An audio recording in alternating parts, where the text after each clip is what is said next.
जी, स्वागत करता हूँ आपके अपने यूट्यूब चैनल इनकॉग्निटो एजुकेशन में। इसमें हम क्या कर रहे हैं कि यूपी पुलिस कांस्टेबल के जो प्रीवियस ईयर एग्जाम्स में क्वेश्चंस आ चुके हैं ना, मैथ प्लस रीजनिंग के, हम वही क्वेश्चंस लेते हैं और या फिर उसी की बेस पर क्वेश्चंस लेते हैं। और हम ये क्या करते हैं, पर डे एक प्रैक्टिस सेट आपको मिलेगा यूपी पुलिस कांस्टेबल का, जो कि अभी वैकेंसी आई है उसके बेसिस पर। ठीक है, तो हम बिना कुछ देरी के पहला क्वेश्चन देखते हैं। तो देखो, पहला क्वेश्चन आपका क्या कहता है कि चीनी की कीमत में 20% की कमी हो जाने पर जो राम है वो 320 रुपए में 5 किलो चीनी और ज्यादा खरीद लेता है। ठीक है, तो तब चीनी का मूल्य क्या था, मतलब जो पहले वाला चीनी का मूल्य है ना, वो पूछ रहा है कि पहले वाला चीनी का मूल्य क्या था।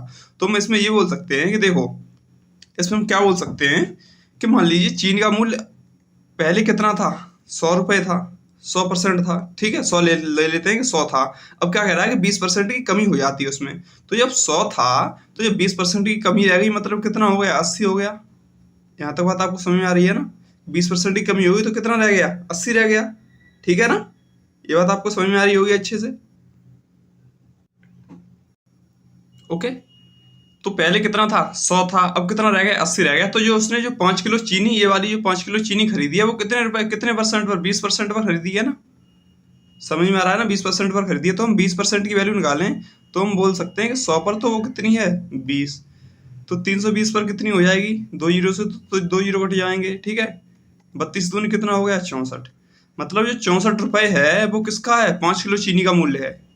तो ये 5 किलो चीनी का मूल्य 64 रुपए है। तो 1 किलो चीनी का मूल्य निकालने के लिए क्या करना पड़ेगा, 64/5। जब 64/5 करेंगे तो देखो, 5 एकन 5, ओके, बचा 1, 5 दूनी 10 और 5 अट्ठे 40। कितना आ गया, इतना आ गया, 12.8 रुपए पर किलो। ये क्या है, ये 80% कम हो जाने पर आया है इतना, कि 12.8 रुपए पर केजी हमको मिल रही है 80% जब वैल्यू है। तो जब 100% वैल्यू होगी तो कितनी बोल सकते हैं, तो हम इसमें ये बोल सकते हैं कि 80% की वैल्यू कितनी दी है आपको, इतनी। तो 100% की वैल्यू निकाल दो। तो हम बोल सकते हैं कि 80% की वैल्यू आपको कितनी दी है, 12.8। तो 100% की वैल्यू कितनी होगी, बस ये करना था। तो 100% की वैल्यू निकालने के लिए जीरो से दो, ये जीरो कट जाएगा। जब यहाँ से हम पॉइंट हटाएंगे तो यहाँ पर एक और जीरो बढ़ा लेंगे और इस जीरो से ये जीरो कट जाएगा। जब 8 से इसको डिवाइड करेंगे तो कितना हो जाएगा, 8 या 8 और 8 6 48, 16 रुपए आ जाएगा। तो पहले चीनी का मूल्य कितना था, 16 रुपए। ठीक है, और आपको ये पूछता कि बाद में चीनी का मूल्य कितना रह गया, जब 80% कम हो गया तो बाद में चीनी का मूल्य कितना रह गया, तो कितना रह गया था, 12.8 रुपए। पहले कितना था, 16 रुपए पर केजी। ओके, ये बात आपको समझ में आ रही होगी आसानी से। अब अगला क्वेश्चन देंगे तो देखो, अगला क्वेश्चन आपका क्या कहता है कि राम और श्याम ने क्रमशः 6 माह और 8 माह और 6 माह के लिए 10,000 रुपए और 12,000 रुपए का निवेश किया एक व्यापार में। फिर व्यापार में निवेश करने के बाद में क्या है कि उसको जो उनको कुल लाभ है वो एक टाइम अवधि के बाद में, टाइम पीरियड के बाद में कुल जो लाभ है वो कितना मिला है, 9500 रुपए मिला है। तो राम का लाभांश पूछा है कि राम का लाभांश कितना होगा। ओके, तो देखो, ऐसे क्वेश्चंस को करने के लिए क्या करते हैं, सबसे अच्छी शॉर्ट ट्रिक क्या है, देखो आपको ये चीज इसमें ध्यान रखनी चाहिए कि जिस रेशियो में कोई आदमी इन्वेस्टमेंट करता है उसी रेशियो में उसको रिटर्न मिलेगा। जैसे मान लीजिए एक व्यक्ति ने 10 रुपए इन्वेस्ट किए और एक व्यक्ति ने 5 रुपए इन्वेस्ट किए, तो जिसने 10 रुपए इन्वेस्ट किए उसको ज्यादा रुपए मिलेंगे रिटर्न में, और जिसने 5 रुपए इन्वेस्ट किए उसको थोड़े कम रुपए मिलेंगे रिटर्न में। ये चीज आपको समझ में आनी चाहिए। ठीक है, तो जब ये चीज आपको समझ में आ रही है कि किसी आदमी को उसी के अकॉर्डिंग रुपए मिलते हैं रिटर्न में जितना वो उसमें इन्वेस्टमेंट करता है, तो इसमें अगर राम का इन्वेस्टमेंट देख लें तो क्या है कि इसने 8 माह के लिए कितने रुपए इन्वेस्ट किए हैं, 10,000 रुपए के इन्वेस्ट किए हैं। ओके, और अगर हम श्याम की बात उनकी बात करें, श्याम की बात करें तो श्याम ने कितना किया है, 6 रुपए इन्वेस्ट, वो 6 माह के लिए इन्वेस्टमेंट किया है, कितना, 12,000 रुपए। ठीक है, तो हम इनका रेशियो निकालेंगे तो इनका रेशियो कितना आ जाएगा, 80,000 और 12 छिक्के 72,000, ये आ गया। ठीक है, अब क्या करें, 3 जीरो से हम 3 जीरो काट सकते हैं आराम से, ये कट गए। तो इनका रेशियो कितना आ गया, 80/72। अभी 8 से भी तो काट सकते हैं, 8 से ये 10 बार कट जाएगा, ये कितना बार कट जाएगा, 9 बार। तो हम बोल सकते हैं कि राम और श्याम, ओके, जो इनका इन्वेस्टमेंट का रेशियो है वो कितना है, 10/9 है। कितना है, 10/9। ठीक है, जब इनके इन्वेस्टमेंट का रेशियो कितना है, 10/9 है, तो इनको जो रिटर्न होगा वो भी तो 10/9 में मिलेगा। सही बात है। तो हम इसको 10 को क्या मान लें, 10x मान लें, और इसको कितना मान लें, 9x। तो हम बोल सकते हैं कि जो 19x है, 19x की वैल्यू कितनी है, 9500। ये बोल सकते हैं बड़े आराम से।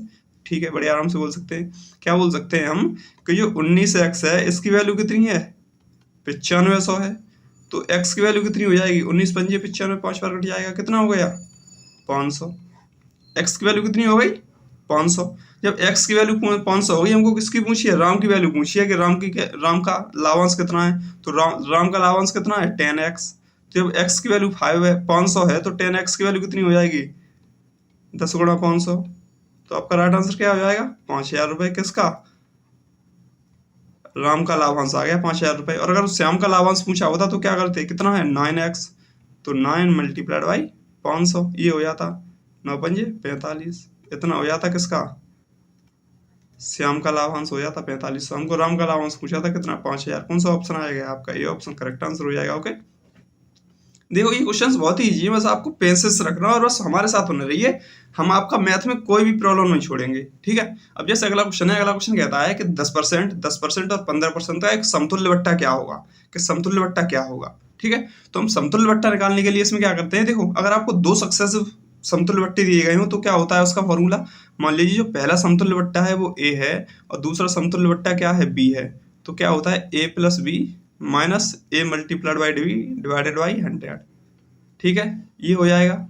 अगर हम पहले 2 का निकालें, 10 का, इस 10 का और इस 10 का निकालें तो क्या करेंगे 10 प्लस 10 माइनस 10 इंटू 10 बट्टे 100, ये कर लेंगे। जब इन दोनों को ऐड करेंगे तो कितना आ जाएगा 20 माइनस इनका मल्टीप्लाई कितना 100 डिवाइडेड बाई 100, इसको करेंगे तो कितना आ जाएगा एक बार, तो 20 माइनस 1 इक्वल टू कितना आ जाएगा 19। मतलब पहले 2 का जो ओवरऑल जो डिस्काउंट है वो कितना आ गया 19 रुपये, 19% आ गया। अब क्या कर सकते हैं हम कि पहले 2 का तो कितना आ गया 19% आ गया।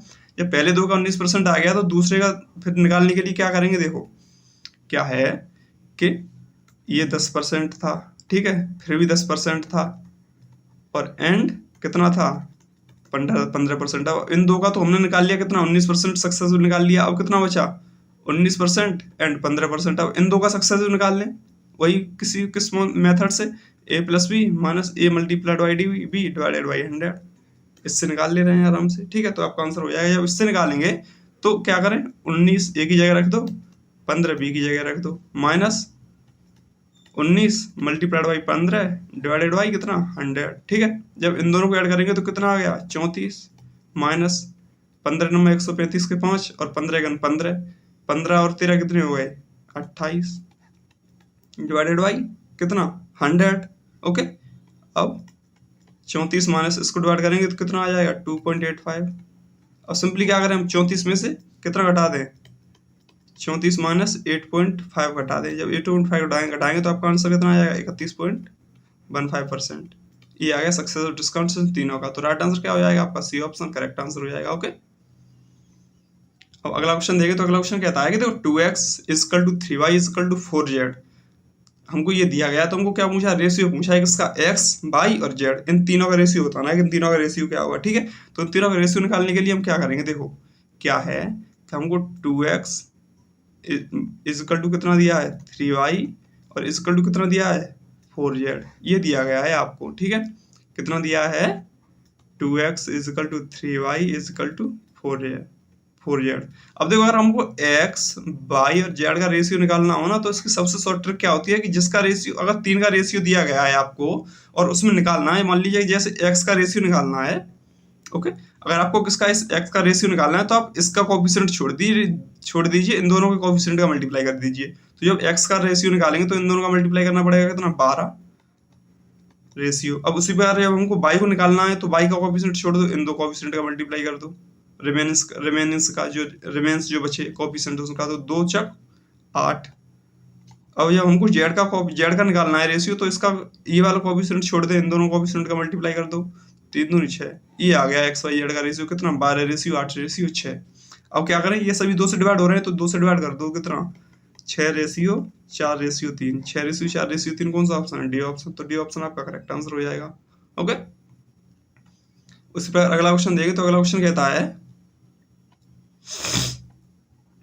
अगला क्वेश्चन क्या कहता है कि 20% की छूट देकर 12% का लाभ लेने के लिए अंकित मूल्य और क्रय मूल्य कितने परसेंट बढ़ाकर रखना चाहिए। अंकित मूल्य से क्रय मूल्य जो है वो कितने परसेंट बढ़ाकर रखना चाहिए। देखो इसमें क्या है कि जैसे मान लीजिए आप परसेंटेज का मतलब तो 100 पर होगा, ये आप मेरे साथ रह रहे हैं तो ये आपको बड़ी आसानी से मालूम पड़ गया होगा कि परसेंटेज का मतलब क्या होता है कि 100 पर, ठीक है। तो क्या कह रहा है जब 20% की छूट दी जाएगी जब 20% की छूट दी जाएगी उसमें, तो जो 100 रुपए की चीज थी वो कितने में बिकेगी? 80 में बिकेगी। ये बात आपको समझ में आ गई होगी। कितने में बिकेगी? 80 में बिकेगी। और फिर क्या कह रहा है कि उसको 12% का लाभ भी हो रहा है। जब 12% का लाभ हो रहा है तो 20% की छूट देने पर 12% का लाभ हो रहा है। जब 100 की चीज हम 12% के लाभ पर बेचेंगे तो कितने की बिकेगी? 112 की बिकेगी। ये बात समझ में आ रही होगी ना, कि कोई चीज 100 रुपए की है, जब हम 20% की छूट पर बेचेंगे तो कितने की बिकेगी? 80 रुपए की, 80% की बिकेगी। और जब वही चीज 100 की है तो उसको 12% के लाभ पर बेचेंगे तो कितने की बिकेगी? 112 की बिकेगी। ये बात आपको समझ में आ रही होगी, ठीक है। फिर आगे कहता है कि अंकित मूल्य और क्रय मूल्य कितने % बढ़ाकर रखना चाहिए। अंकित मूल्य के लिए क्रय मूल्य को कितने % बढ़ाकर रखना चाहिए। अब क्या है कि जब 100% की वैल्यू आपको 80 दी है तो 112% की वैल्यू पूछे कि 112% की वैल्यू कितनी होगी, ठीक है। तो हम इसमें बोल सकते हैं कि 80% की वैल्यू आपको कितनी दी है? 100% दी है, ठीक है। तो 112% की वैल्यू कितनी होगी? इस जीरो से तो ये जीरो कैंसिल आउट हो जाएगा। जब 2 से इसको डिवाइड करेंगे कितने बार जाएगा? 4 बार। 2 को इसको डिवाइड करेंगे कितने बार? 5 बार। जब 4 से इसको डिवाइड करेंगे तो कितना? 4 दूनी 8 और 4 8 32। ओके। अब 28 पंजे कितना होता है? 140। ये आ गया। 112% की वैल्यू कितनी आ गई? 40। अब ये 100 से कितनी याद है? 140 में से जब 100 को सब्ट्रैक्ट करेंगे कितना आ गया? 40%। तो आप बोल सकते हैं कि सर जी 40% आपको बढ़ा के रखना पड़ेगा। 40% कौन सा ऑप्शन है? A option. तो ये ऑप्शन आपका करेक्ट आंसर हो जाएगा। ओके। अगला क्वेश्चन कहता है कि एक धनराशि पर 5 वर्षों का साधारण ब्याज उस राशि का कितना हो जाता है? चौथाई हो जाता है। तब उस ब्याज की वार्षिक दर कितनी होगी? कि ब्याज की वार्षिक दर की आप बतानी है हमको। तो देखो, अगर हम कोई राशि कितना मान लें, 100% मान लें कि वो 100% थी, तो उसका कितना होता है? राशि का चौथाई % हो जाता है, मतलब चौथाई हो जाता है। तो 100 का अगर हम चौथाई निकालेंगे तो कितना हो जाएगा? 25, ठीक है। तो अगर हम इसको क्या मान लें? मूलधन मान लें कि ये क्या है? मूलधन। जब ये मूलधन है तो ये क्या होगी? ब्याज हो गई। ये बात आपको समझ में आ रही होगी ना, कि ये मान लीजिए हमने एक राशि मान ली कि ये धनराशि है, उसका 4%, उसका चौथाई, जब उसका चौथाई निकालेंगे तो उसका चौथाई कितना आ रहा है? 25। तो ये तो मूलधन हो गया। जब ये मूलधन है तो ये क्या हो गई? ब्याज हो गई। ये ब्याज हो गई। और हमको टाइम कितना दिया है? 5 वर्ष दिया है। तो टाइम बोल सकते हैं कि जो टाइम है वो कितना दिया है आपको? 5 ईयर्स दिया है। तो हमको जब मूलधन मिल गया, ब्याज मिल गई, टाइम मिल गई, तो हम रेट ऑफ इंटरेस्ट निकाल सकते हैं। और ये आसानी से कैसे? 100 इंटू साधारण ब्याज कितना है? 25 इंटू मूलधन कितना है? 100 इंटू समय कितना है? 5 ईयर। 100 से 100 कैंसिल आउट हो जाएगा। 5 से इसको करेंगे तो कितना आएगा? 5%। 5% कौन सा ऑप्शन है? A option. तो ये ऑप्शन करेक्ट आंसर हो गया। रेट ऑफ इंटरेस्ट कितना आ गया आपका? 5%। ओके। अगला क्वेश्चन कह रहा है कि 11 संख्याओं का औसत कितना है? 35 है। यदि प्रथम 6 संख्याओं का औसत 32 है और अंतिम 6 संख्याओं का औसत कितना है? 37 है। तो हमको छठी संख्या बतानी है कि छठी संख्या क्या होगी। ओके। कौन सी बतानी है? छठी संख्या बतानी है। छठी संख्या क्या होगी? तो देखो, हम क्या बोले कि मान लीजिए आपकी ये कितनी थी? ये आपकी 11 संख्याएं थी। कितनी? 11 संख्याएं। 11 संख्याओं का एवरेज कितना था? 35 था। ओके। 11 संख्याओं का एवरेज कितना था? 35 था। अब कह रहा है कि प्रथम 6 संख्याएं आपकी, ये मान लीजिए प्रथम 6 संख्याएं, इनका एवरेज कितना है? 32। ओके। और अंतिम 6 संख्याएं हैं, इनका एवरेज कितना है? 37। तो हमको बताना है कि ये छठी संख्या है, इसका एवरेज, ये छठी संख्या है, छठी संख्या कितनी होगी, हमको ये बताना है। तो देखो, इसमें देखें तो पहले एवरेज कितना था? 35 था ना। ओके। पहले एवरेज कितना था? 35 था। अब कितना रह गया? 32। तो कितना कम हुआ है? 3 कम हुआ है। किस पर? 1 पर 3 कम हुआ है। ये बात आपको समझ में आनी चाहिए। किस पर? 1 पर 3 कम हुआ है। जब 1 पर 3 कम हुआ है तो यहाँ पर संख्या कितनी है? 6। तो 6 पर कितना कम हुआ होगा? 18। ठीक है, ये बात समझ में आ गई। अगर हम इसको कंपेयर करें इन दोनों को, तो इसमें क्या है? देखो, इसका एवरेज कितना दिया है? 37 और इसका एवरेज कितना है? 35। तो इसमें कितना का डिफरेंस है? 2 का डिफरेंस। मतलब 2 बड़ा है कितने पर? 2 1 पर बड़ा है, तो 6 पर कितना बढ़ेगा? 12। ये बात समझ में आ रही है? तो देखो, जब 8 यहाँ बड़ा है और यहाँ कितना बड़ा है? 12।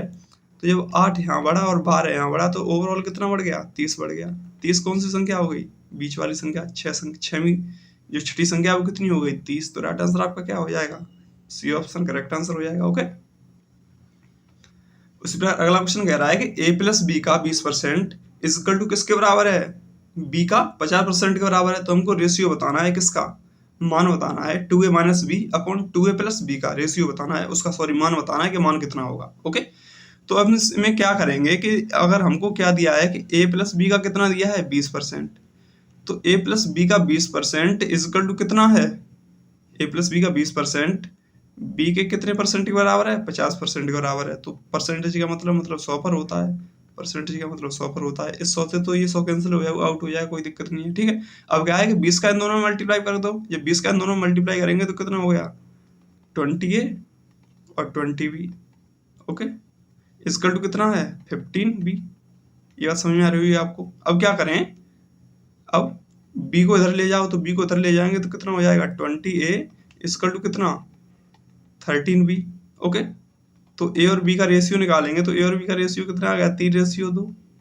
जब a और b का रेशियो कितना आ गया 3:2, हमको वैल्यू किसकी पूछी है 2a minus B upon 2a plus B, इसकी वैल्यू पूछी है। तो a की जगह हम क्या पुट कर सकते हैं 3 और b की जगह क्या पुट कर सकते हैं 2, तो कर दो। जब हम a की जगह 3 पुट करेंगे तो यहाँ पर कितना आ जाएगा 6 माइनस 2 और 6 प्लस 2, ठीक है। तो यहाँ पर कितना आ गया 4/8, 4/8 आ गया ना। तो इसको डिवाइड करेंगे कितना आ जाएगा 1/2, 1/2 कौन सा ऑप्शन है, ए ऑप्शन ही है आपका। तो ए ऑप्शन आपका करेक्ट आंसर हो जाएगा, ठीक है। यहाँ तक आई थिंक कोई प्रॉब्लम नहीं होगी आपको। आपको सिर्फ ये समझना था, अगर आपने ए और बी का रेशियो निकाल लिया ये वाला, तो ये क्वेश्चन तो कुछ नहीं है। बस अगर आपको ये वाला पोर्शन समझ में आ जाए कि हमको क्या है a प्लस बी का 20% दिया है, तो a प्लस बी का 20% किसके बराबर है, b के 50% के बराबर है। तो हम a प्लस बी का 20% कैसे लिख सकते हैं, a plus B into 20 divided by 100, और इज इक्वल टू b का 50% कैसे लिख सकते हैं, b इंटू 50 डिवाइडेड बाई 100। तो ये 100 से 100 कैंसिल आउट हो गया। अब 20 का मल्टीप्लाई इसमें कर दो, 50 का मल्टीप्लाई इसमें करने के बाद में फिर a प्लस बी का रेशियो आ जाएगा। ये a की वैल्यू पुट कर दो, b की वैल्यू पुट कर दो, आपका आंसर कितना आ जाएगा 1/2। तो correct answer 1/2, A option correct answer हो जाएगा आपका, ओके। अगला क्वेश्चन कहता है कि ए तथा बी एक साथ किसी कार्य को कितने दिनों में 28 दिनों में पूरा कर सकते हैं, और उसी कार्य को ए प्लस बी प्लस सी को और मिला के वो कार्य कितने दिनों में 21 दिनों में पूरा हो जाता है। तो सी है वो अकेला उस कार्य को कितने दिनों में कर लेगा, ये पूछा है। तो देखो सिंपली ये क्वेश्चन कितने इजी होते हैं मैं बताता हूँ। इसमें क्या करना है, अगर आपको जितनी जल्दी आप एफिशिएंसी निकाल लेंगे ना ए प्लस बी प्लस सी की, उतनी जल्दी आप क्वेश्चन कर लेंगे। तो देखो इसमें क्या कह रहा है कि जो ए और बी है वो एक साथ कितने दिनों में 28 दिनों में करते हैं। तो हम बोलेंगे जो ए प्लस बी है वो किसी कार्य को कितने दिनों में 28 दिनों में मिलकर करते हैं, ठीक है। और a प्लस बी प्लस सी उसी कार्य को कितने दिनों में करते हैं 21 दिनों में करते हैं। अगर हम इन दोनों का एलसीएम लें एफिशिएंसी निकालने के लिए, तो एलसीएम कितना आ जाएगा 84 84 आ जाएगा, ठीक है। जब हम 28 का 84 में डिवाइड करेंगे तो कितना हो जाएगा 3 बार, ठीक है। किसका करेंगे तो कितना हो जाएगा 4 बार। ये बात समझ में आ गई। अब देखो ये तो टोटल वर्क है कि इतने यूनिट वर्क करना है उनको, कितना 84 यूनिट वर्क करना है। अब हम बोल सकते हैं जो a प्लस बी है इनकी टोटल मिला के एफिशिएंसी कितनी है 3 यूनिट, मतलब एक दिन में कितना 3 यूनिट काम करते हैं। और a प्लस बी प्लस सी ये तीनों मिलाकर एक दिनों में कितना यूनिट काम करते हैं 4 यूनिट काम करते हैं। तो हम बोल रहे हैं कि जब a प्लस बी की एफिशिएंसी मिलाकर कितनी है 3 है, ओके, और a प्लस बी प्लस सी इन तीनों की एफिशिएंसी कितनी है 4 है। तो जब a प्लस सी की जगह a प्लस बी की जगह हम 3 पुट कर देंगे इसकी जगह, तो c की वैल्यू कितनी आ गई 1 आ गई। ए ही सी का ही पूछा है ना, सी कितने दिनों में कार्य कर लेगा। तो देखो जब सी है वो एक दिन में कितना 1 यूनिट कार्य करता है, तो 84 यूनिट कार्य करने के लिए उसको कितने दिन लगेंगे 84 दिन लगेंगे। तो जो सी है वो उसी कार्य को कितने दिनों में कर लेगा 84 दिनों में। कौन सा option, C option correct answer हो जाएगा आपका, ठीक है, ओके। अगला क्वेश्चन कहता है कि अगला क्वेश्चन क्या कह रहा है कि ए कोई काम 6 दिनों में पूरा कर सकता है, और बी वही काम कितने दिनों में 12 दिनों में पूरा कर सकता है। अगर वो दोनों मिलाकर उसी काम को करेंगे तो कितने दिनों में पूरा कर लेंगे। देखो जो पहले किया था जैसे क्वेश्चन हमने वही क्वेश्चन वैसे ही अभी करेंगे। देखो क्या कह रहा है कि जो ए है वो एक काम को कितने दिनों में 6 दिनों में पूरा करता है, और बी है वो उसी काम को कितने दिनों में 12 दिनों में पूरा कर लेता है, ठीक है। तो हम इनका एफिशिएंसी निकालने के लिए क्या करें, पहले इनका एलसीएम ले ले। जब इन दोनों का एलसीएम लेंगे तो एलसीएम कितना आ जाएगा 12 आ जाएगा, ठीक है। जब 6 का 12 में डिवाइड करेंगे तो कितना हो जाएगा 2 बार, और इसका करेंगे तो कितना हो जाएगा 1 बार। अब ए की एफिशिएंसी कितनी आ गई 2, और बी की एफिशिएंसी कितनी आ गई 1। मतलब जो ए है वो एक दिन में कितना 2 यूनिट काम करता है, और जो बी है वो एक दिन में कितना यूनिट काम करता है 1 दिन में काम करता है। अगर हम इन दोनों का मिलाकर देखें तो जो ए प्लस बी है वो एक दिन में कितने यूनिट काम कर लेंगे, 2 और 1 3 यूनिट काम कर लेंगे। टोटल कितना काम करना है उनको 12 यूनिट काम करना है। तो टोटल 12 यूनिट काम करना है, 3 यूनिट एक दिन में काम कर ले रहे हैं, तो टोटल दिन कितने लगेंगे उसको पूरा काम करने में 4 दिन। तो आपका राइट आंसर क्या हो जाएगा, कौन सा ऑप्शन है बी ऑप्शन। तो बी ऑप्शन आपका करेक्ट आंसर हो जाएगा, ओके। तो फिर ठीक है, हम आज की क्लास यहीं रखते हैं। उम्मीद करता हूँ आपको ये सारे क्वेश्चंस बहुत ही आसानी से, बहुत ही ईजी तरीके से समझ में आए होंगे। देखो, कोई भी क्वेश्चन को देख पढ़ने के लिए कोई भी क्वेश्चन को सॉल्व करने के लिए हमको क्या करना है, पहले अपना फोकस पूरा क्वेश्चन पढ़ने पर लगाना है कि क्वेश्चन हमको बोल क्या रहा है। अगर हमको वो चीज समझ में आ जाए तो हम क्वेश्चन बहुत ही आसानी से सॉल्व कर सकते हैं। ठीक है, तो फिर ठीक है, मिलते हैं अगली वीडियो में। बने रहिए आप हमारे साथ में। अगर आपको हमारी वीडियोस पसंद आ रही हैं तो हमारे चैनल सब्सक्राइब कर सकते हैं और वीडियोस को लाइक कर सकते हैं। ओके, ये बात शायद बोलने की नहीं होनी चाहिए, बट फिर भी। तो फिर ठीक है, उम्मीद करते हैं हम मिलते हैं अगली वीडियो में। तब तक के लिए बाय। अपना और अपनों का ख्याल रखिए। बाय।